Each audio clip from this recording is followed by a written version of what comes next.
down some rabbit holes thinking of how people like to follow celebrities and have a hot gossip on what their favorite stars are up to. And I started to think about famous birds. And growing up, the famous birds to me were the ones in cartoons, right? So I found this graphic somebody posted to Reddit. And this has a lot of them, right? Some of these guys go way back. Who we got? We've got Woodstock. We've got Tweety Bird, you know, Disney's represented with Iago. So just a lot of these cartoon characters were like the biggest birds I thought of. But I don't know if cartoon characters are the best representatives of conservation in action.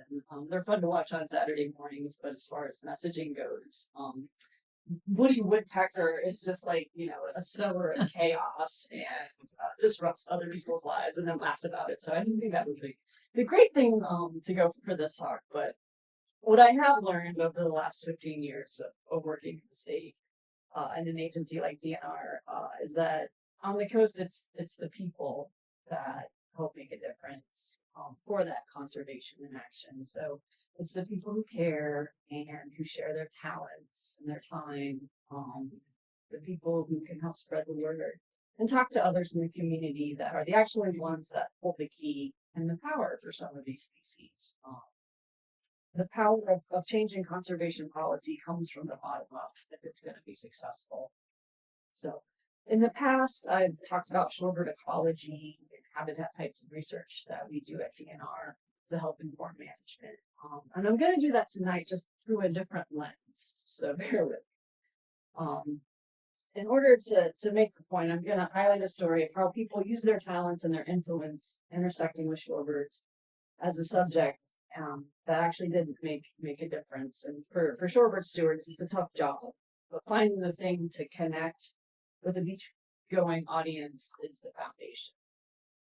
So the idea for this talk tonight came from a text conversation with my mom.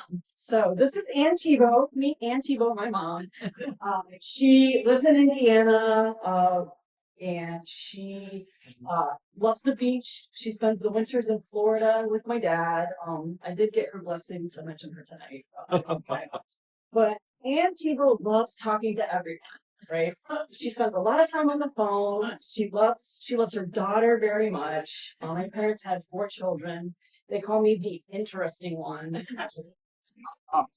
But they love that I study birds. And so whenever bird stories pop up in the news or in conversation, that Ann Thibault gets in touch with me. She also has many friends, and one in particular who happens to be a birder. And she loves talking about me and what I do and likes to insert me into conversations that she's having. So a lot of times I get really interesting text messages from my mom, including this one. So this is my mom's, like here on the left and I'm on the right. So mom just texted me one night.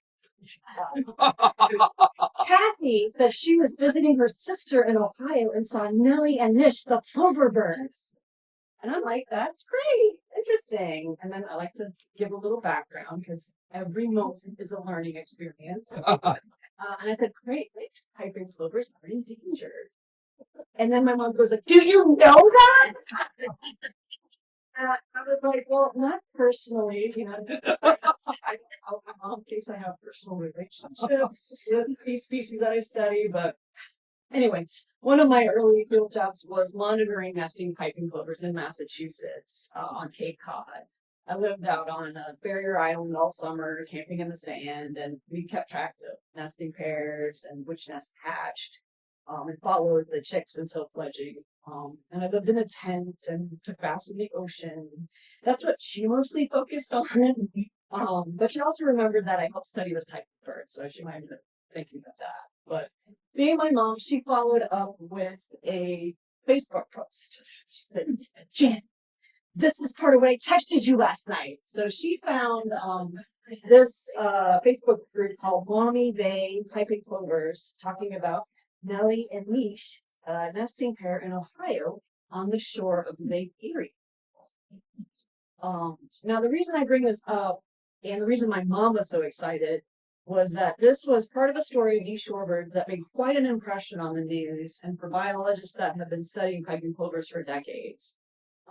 So let's back up a little bit and touch on a little bit of biology and natural history. So piping plovers are a small shorebird. They have orange legs, a short bill, and they're sandy brown color. They're considered a short distance migrant. They feed on polychaete worms found in the sand. They'll tap their feet to locate prey. In the breeding season, they have like a black neck collar and a black forehead band. And the non-nesting season, they're just kind of that all drab grayish brown. There are 3 populations of piping plover in North America, and they're categorized according to where they breed. So Atlantic population are ones that nest along the Atlantic coast from maritime Canada down to about Virginia, North Carolina. The Great Lakes population nest along the shores of all of the 5 Great Lakes.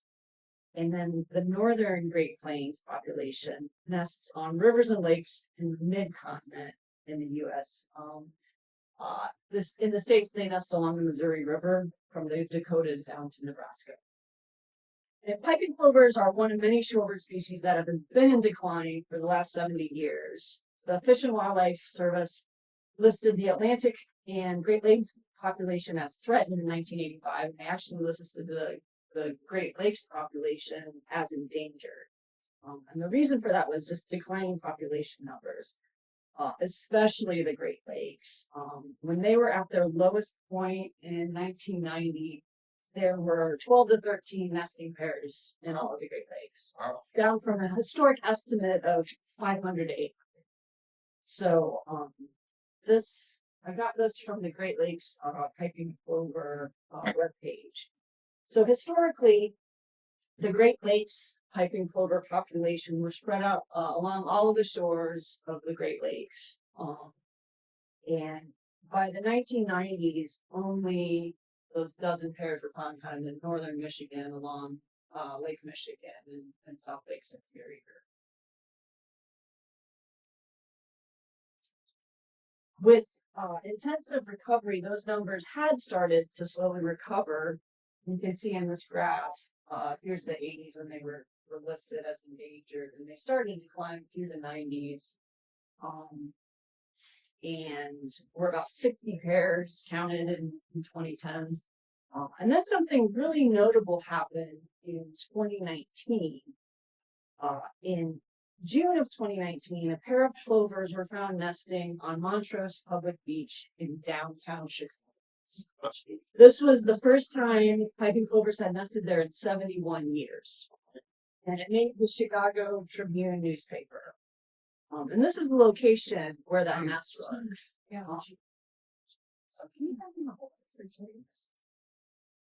Yeah, so downtown Chicago, you see the Chicago skyline there. This is 8 miles from Wrigley Field, right? So you can imagine how busy this spot is in the summer. It's the largest public beach operated by the Chicago Park District. So while everyone was really excited about this discovery, a lot of people were really nervous for this pair and if they would nest successfully or not. And it got a lot of attention. There was a big public campaign.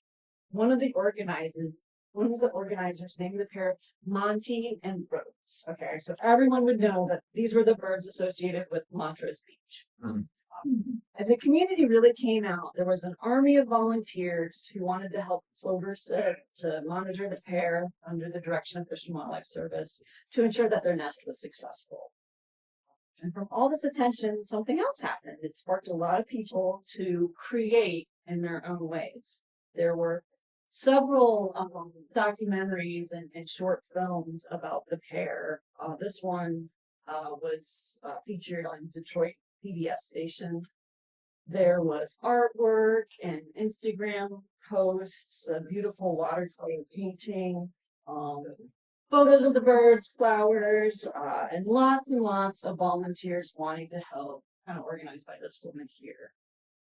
Some volunteers got really into it. Okay, so this is the leg of Dory Levine, a Fish and Wildlife Service volunteer who got Monty inked on her leg. Oh. Yeah. And then some of the other cool things that I found out doing this research for this story. This is a carving in limestone, which there's like a limestone walkway along the shores of Lake Michigan in Chicago. And there's a tradition kind of dating back to the 30s of people carving different things along the lakefront. Artists have chiseled different symbols and stories, and Monty and Rose was etched into part of the lakeshore front there. So just kind of a lot of different creativity coming out, a lot of people kind of appreciating the plovers in their own way. I'm sure some people didn't appreciate that there was a big music festival that was scheduled to happen at the park that was moved to a different location due to the birds. It was all over the newspapers and blogs. And TV stations were covering the pair throughout the nesting season and chick rearing so, kind of with the population of Chicago and the accessibility of the pair, they got a lot of volunteers just wanting to help. And it really elevated public awareness immensely. The Great Lakes Piping Plover Recovery Team bans piping plovers, usually as chicks. And Monty and Rose were banded when they nested in Chicago at Montrose Beach. So they already knew a little bit of the origin of that pair. Oftentimes they give chicks kind of general bands, but not unique combinations until they come back to nest the following year when they're at breeding age.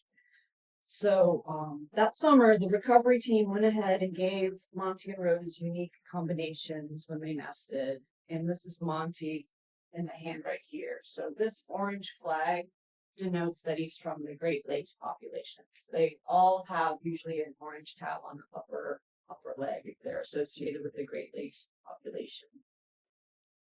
There's a metal, you can't quite see it, but there's a metal band on his upper right leg, and that's a band that the Fish and Earth, that USGS banding lab puts out. There's a 9-digit unique code, so he has a metal identifier. And then they have different combinations that are unique to that bird.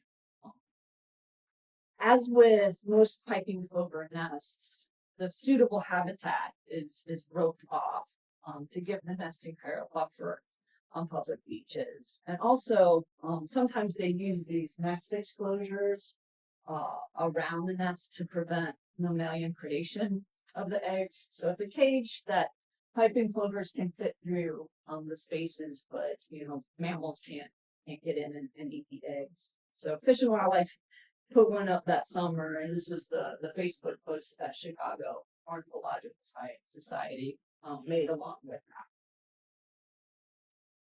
So the head organizer of the group, this is a woman named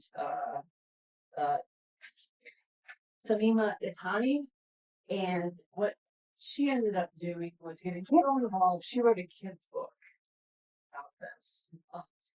She organized all the volunteers and spearheaded kind of the Chicago Plover Watch, and ended up writing this book with the proceeds going to piping plover research. So Monty and Rose Nest at Montrose came out, and here's the synopsis. Monty and Rose have each traveled over 1,000 miles to reach the Lake Michigan shore in Chicago. Piping plovers have not nested here for 70 years. With skyscrapers in the background, Monty scratches a nest for Rose, but the beach is full of danger. Storms and high water levels, dogs, birds of prey, most of all, people. Will Monty and Rose be able to hatch their chicks and keep safe until they take their first flight? Monty and Rose Nest at Montrose is a 32-page softcover picture book suitable for children ages 2 to 8 and anyone who loves piping plovers in general, and Monty and Rose in particular. So this woman, whose background is actually in biomedical engineering, got into birding after a trip that she went to in Africa. She went on safari to see lions and giraffes, but what she was most intrigued by was just the bird life there. She came back home and learned about the piping plovers in the Great Lakes in her area. And then Monty and Rose show up, and she saw them, started this campaign, working with the recovery team. So kind of the point is somebody from the public who got hooked on birding from an international safari ended up paying attention to what was going on in our own backyard and saw the need for conservation. So not to spoil the book, but Monty and Rose were successful that first season and hatched 2 chicks. And then, boom, yeah, Monty and Rose returned the next season and they got a second book deal. I'm not going to tell you everything in this book, but you can bet with every sequel, the threats are bigger and the stakes are higher, the story continues. But Monty and Rose returned to nest in 2020 and 2021. Rose did not return in 2022. Monty died in May that year from a fungal respiratory infection. So, although they're gone, they have left a legacy in print, in the heart of Chicago birding community, and in producing many fledglings. So remember Ann Thibault and our conversation about Milly and Niche? Remember her friend Kathy who was visiting family in Ohio? The whole, do you know them? Well, as the Plover family tree goes, Niche was one of Monty and Rose's chicks that hatched in 2020.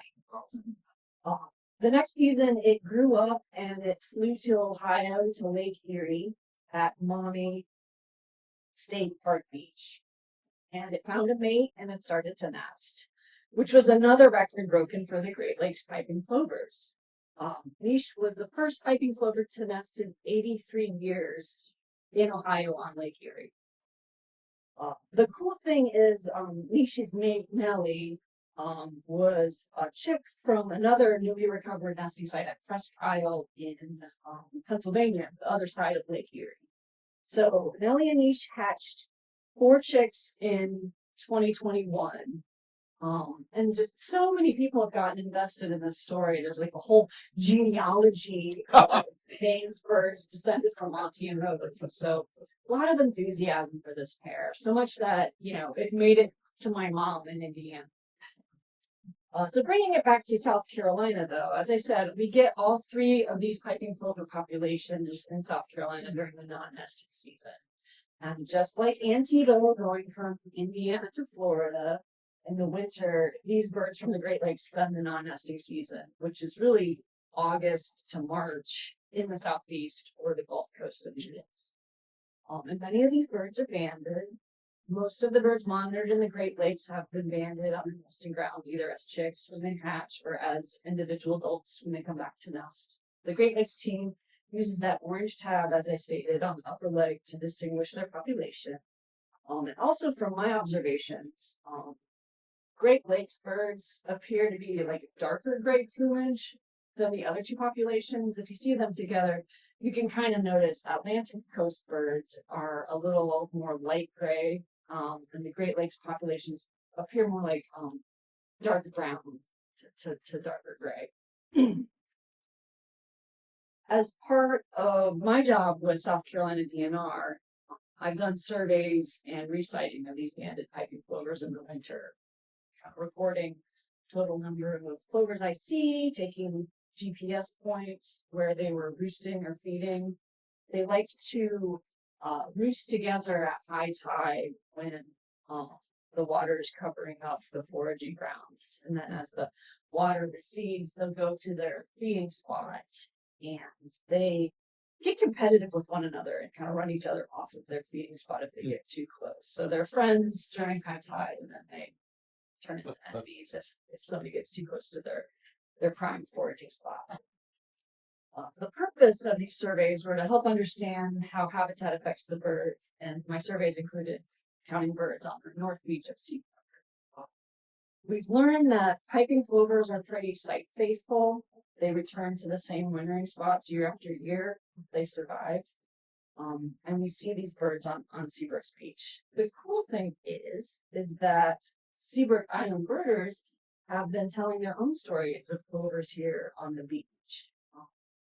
The researchers on the nesting grounds really like when banded birds are reported to them, and they're really great about giving feedback or information about birds that are reported to them.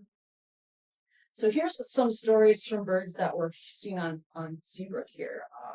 Ed and Aya Conrad recited piping plovers for years, and they've corresponded with the band folks up at the breeding grounds to find out more about these birds. And this is a slide from a talk that Ed gave to just share the stories with the birds that were found down here at Seabrook.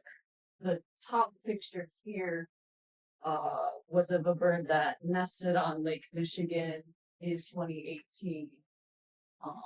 It had three chicks that hatched.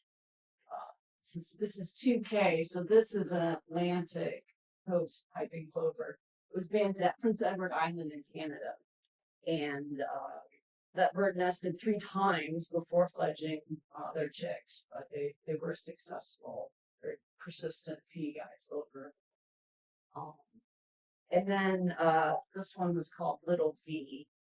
They kind of come up with names on the nesting grounds. But this was a chick, a single chick that fledged from a new area in Michigan, a new nesting area in 2019. So it's really made an impact with storytelling as a tool to engage people. Along with Ed and Aya, Mark Andrews spent a lot of time at the beach staring at plover legs and noticed several birds that were new to Seabrook in 2020. And he wrote this blog post that now has been corrected to direct you to the correct spot on the website, new website, so you can read about it. But the gist of it was that the banders nicknamed this particular plover Joe. Mark found out that Joe was the first of 39 captive reared chicks from the Great Lakes to make it, and this was the one that made it. This was the first one reported south that season, so they were ecstatic. As part of the recovery efforts in the Great Lakes, there's a protocol in place where if a nest is abandoned, the eggs are collected and incubated in captivity. Then they'll return the birds when they're able to fly back to the general area alongside other fledgling plovers. So Mark saw this guy Joe on North Beach along with 2 other young of the year that winter season, and the connections with the reciters and the banders are great, and it's a great tool to share with others that might be walking on the beach as well. So all of these birds really do tell a story. Although there's a lot of work for piping plovers, protecting them on the nesting grounds, that's only where they spend part of their time. Like Thibault, these birds are in the South during those non-nesting months, and how they live when they're here in South Carolina is just as important for their conservation. Researchers have been really interested in getting at what is the cost of human disturbance to these birds. Piping plovers have been a good example to use for this question. They're super site faithful. They'll return to their wintering location almost to the exact same spot year after year. And survey data that I collected in South Carolina, as well as recite data from birds in Georgia, were analyzed by Melissa Chaplin of Fish and Wildlife Service and some folks at Virginia Tech. They were studying survivorship of plovers in natural settings and then habitats that had human disturbance. And this is a slide that Melissa prepared about this study. The findings were published in Ornithological Applications in 2018. But the take-homes were variation in survival was primarily associated with where an individual overwintered. True annual survival and local population growth were lower in more disturbed areas than in less disturbed areas. And plovers were 3.5 grams lighter, which is 7% of their average body mass. They were lighter on disturbed sites than on less disturbed sites. So there does appear to be a cost when birds experience high levels of disturbance in their wintering environment. And this is where they spend the majority of the year, really. And you all are doing great things to protect the species that use your beach. To share the beach message and to give them space to nest and rest really drives home this point in the story of piping plovers. If you do see banded piping plover you can snap a picture, or if you can see it without disturbing the bird to cause it to fly or run away. Here's where you can send the information. They need to kind of know where the bands were on the leg, so they kind of know what was it. Did I have a tag on its upper left or its upper right? And if you can note that, like I said, picture is usually the best. But here's the place where you can report the information to. And they love to hear about their birds. Alice Van Zoren, who works with the Great Lakes population, has corresponded with many people in South Carolina, and she's really good about emailing you a quick synopsis of your bird. They even have, the Great Lakes piping plover, they have individual stories of where birds have been seen. And this guy here, Old Man Plover, was a bird that would spent winters on Bull's Island up in Cape Romane. And he was the oldest one on record for a while. I think his record might have been broken, but he was like 11 or 12 years old. Also, if you see other abandoned birds that aren't plovers or you don't know what they are, the South Carolina Shorebird Project webpage has kind of a quick place you can go and click on what the bird looked like, and it'll tell you where to report that bird, and you can find out more about it. So usually it has most of the up-to-date information for tagged seabirds and shorebirds that you might see in South Carolina.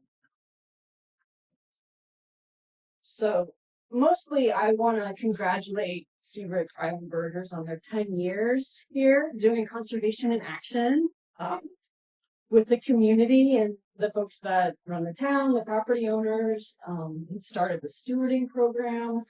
I think that the fact that this island saw the need for this and started their own group, and it's, thrived for the last 10 years should really be applauded.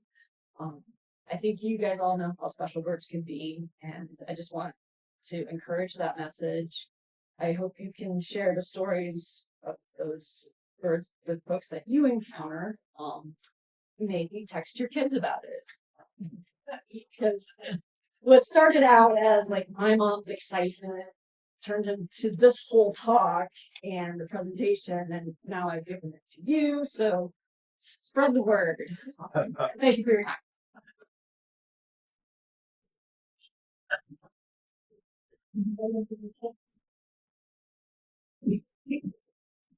Yeah, anybody have any questions for Janet? A few of them out there. What kind of diet do they have?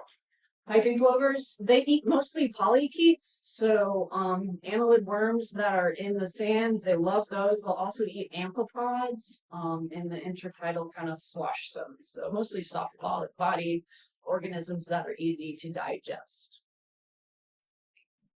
Janet, I've noticed on pipings that some of them, they almost appear to be right-handed or left-handed when they're tap-handed. Is there any science on that? Yeah. Sounds like, that's a whole research project. I haven't noticed, but I wouldn't, I wouldn't doubt Sometimes, the one's always doing the right and the other's always left. That's hilarious. Worms. Maybe so. Hand is this piping plovers. You mentioned that one of them is 10 years old. What is the average lifespan? Yeah, so piping plovers, they're not a long-lived bird, okay? So they are a shorebird that they nest kind of after their first season. So they hatch, and then the next spring they will they're at breeding age. So with those types of birds that have, not a delayed sexual maturity, they don't live as long as other birds like oyster catchers who don't breed until they're 3 or 5 years old. Oyster catchers can live, 20 years. Piping plover average span, I think, is about 5 years. And then anything past that is kind of, an older bird in the population. Mm-hmm. I have a daughter who lives very close to Montrose Beach, and she follows this all the time. And I will say in the Chicago Tribune last summer, they got almost as much coverage as ICE. It's amazing. And one of the offspring has come back to breed. and found a mate. And I think one of the babies was killed by an owl this summer. I wouldn't be surprised. And the piping plover, Chicago piping plovers, they have cataloged all of these birds, and they know the birds, and yeah, I think each one of them has a detailed reproductive history, and they're still following these guys. So yeah, and it's interesting because people are really invested, and it can be really heartbreaking. The community is really, they moved to Dog Beach. Yeah. It's close. Mm-hmm. And stopped the concert. Right. And then they had a naming contest in the paper. This is amazing. How come do people live in Chicago?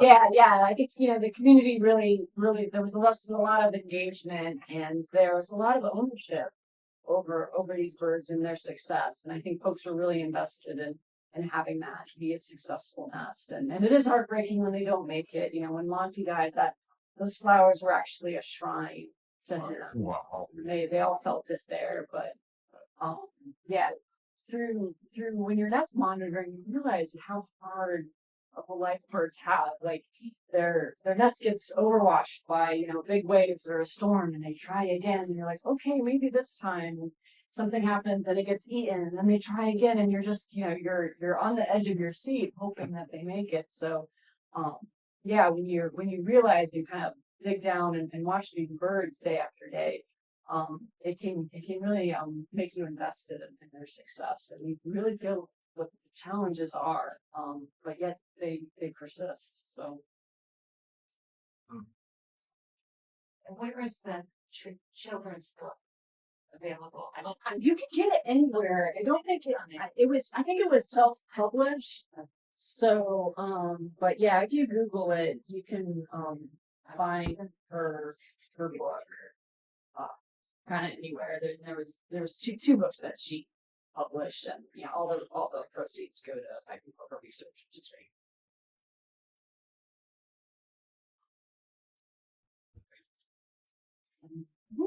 My question is, have you done this presentation?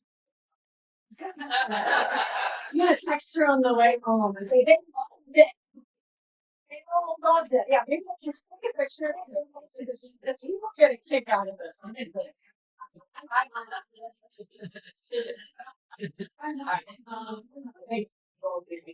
No, my name's great.